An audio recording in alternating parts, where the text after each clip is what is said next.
Hello everyone. जैसा कि हम लोग जानते हैं कि 1960 के दशक के पहले भारत की जो कृषि प्रणाली थी वो पूर्णतः जैविक थी। इस वजह से भारत को जो है भुखमरी का सामना करना पड़ता था। कई दफ़ा आयात भी करना पड़ता था रसिया से गेहूं वगैरह, और जब रसिया से हमारे रिश्ते अच्छे नहीं होते थे तो हमें अमेरिका से आयात करना पड़ता था। इस वजह से भारत की स्थिति खाद्य पदार्थों पर पूर्णतः आत्मनिर्भर नहीं थी। और 1960 के दशक में हाल ही में अभी अगस्त के महीने में जो है एम.एस. स्वामीनाथन का मृत्यु हुआ है, जिसको भारत के जो है हरित क्रांति का जनक कहा जाता है।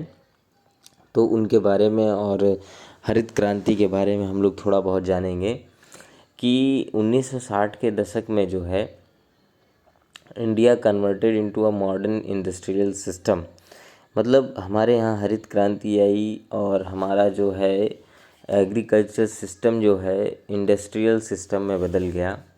और हमने जो है उन्नत तकनीकी का प्रयोग करते हुए हाई यील्डिंग वैरायटीज़ मतलब HYV अर्थात उच्च उत्पादन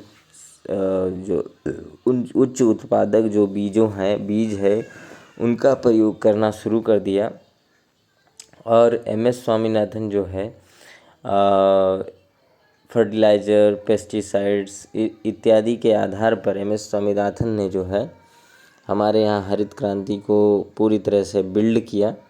अब आइए देखते हैं कि हरित क्रांति के प्रोज एंड कॉन्स क्या हैं, मतलब नुकसान और हानि, मतलब नुकसान और लाभ। तो पहले हम लोग पॉजिटिव इम्पैक्ट देखेंगे। तो रूरल एम्प्लॉयमेंट मतलब ग्रामीण में जो है रोज़गार बढ़ा और कृषि उत्पादन भी बढ़ा, जैसे कि लाजमी है। और जो है पूंजीगत फार्मिंग मतलब जिसके पास ट्रैक्टर हुआ, फर्टिलाइज़र हुआ, वो मतलब अच्छे उत्पादन को प्राप्त कर सकता है।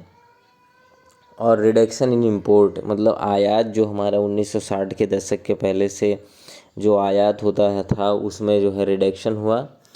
और मैकेनिज़्म ऑफ एग्रीकल्चर और from begging bowl to lending producer of food grain, मतलब पहले हम लोग को मांगने वाला कहा जाता था, कटोरा खोल कर मांगने वाला, लेकिन अब हम लोग देने की स्थिति में आ गए हैं, अर्थात आयातक से निर्यातक बनने की स्थिति पैदा हुई।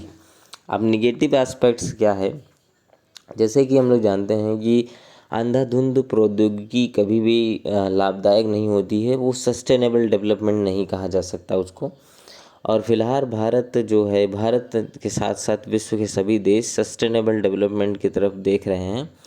तो नॉन फूड मतलब जैसे कि जब हरित क्रांति आया तो जूट और कॉटन वगैरह ये सब हमारे खेतों से निकल गए, मतलब हम लोग गेहूँ चावल वगैरह ही अधिक उत्पादन करते हैं, जो कि वाटर इंटेंसिव मतलब वाटर कंजम्पशन बहुत ज़्यादा बढ़ गया। पंजाब और हरियाणा साइड में तो देखिए वाटर टेबल भी गिर गया है ग्राउंड लेवल का।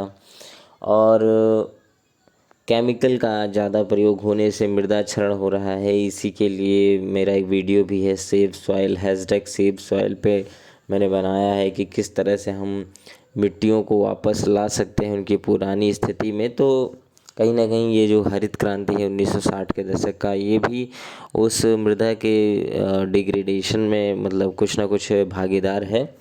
और रीजनल इनइक्वालिटीज़ मतलब जैसे कि हम लोग जानते हैं हरियाणा पंजाब वगैरह में जो है अत्यधिक उत्पादन होता है, वहाँ के किसान जो है बहुत ही खुशहाल किसान हैं, मगर उत्तर प्रदेश वगैरह में ऐसी स्थिति नहीं है।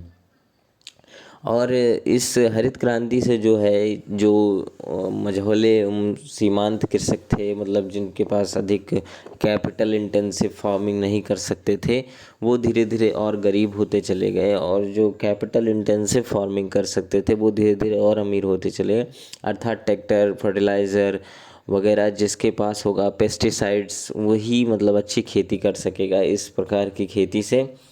और जैसे कि हम लोग देख रहे हैं bringing green revolution in eastern India, और फ्लैगशिप प्रोग्राम भी इसके अंतर्गत आया है, राष्ट्रीय कृषि विकास योजना।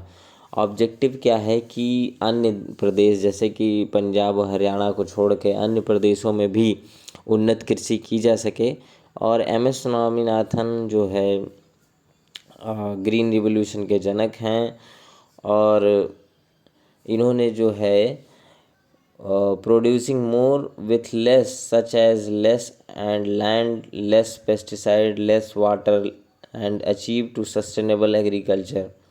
मतलब एवर ग्रीन रिवॉल्यूशन भी जो है एम.एस. स्वामीनाथन ने लाया, जो कि सस्टेनेबल एग्रीकल्चर की तरफ बढ़ावा दे रहा है। जैसे कि हम लोग जानते हैं कि ग्रीन रिवॉल्यूशन को आए हुए आज लगभग 60-70 साल हो गया। अब जो देश है, दुनिया है, वो सस्टेनेबल की तरफ जा रही है कि हमें ज़्यादा पेस्टिसाइड यूज़ ना करना पड़े, ज़्यादा फर्टिलाइज़र यूज़ ना करना पड़े, ज़्यादा मिट्टी को डिग्रेड ना करना पड़े और अच्छा उत्पादन हो सके। इस तरह से हमें सस्टेनेबल डेवलपमेंट या एवर ग्रीन रिवॉल्यूशन की तरफ जाना होगा।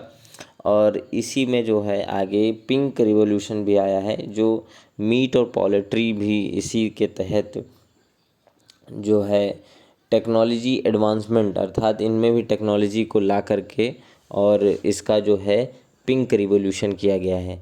इसी के साथ मैं अपनी वाणी को विराम देना चाहूँगा। Thank you very much.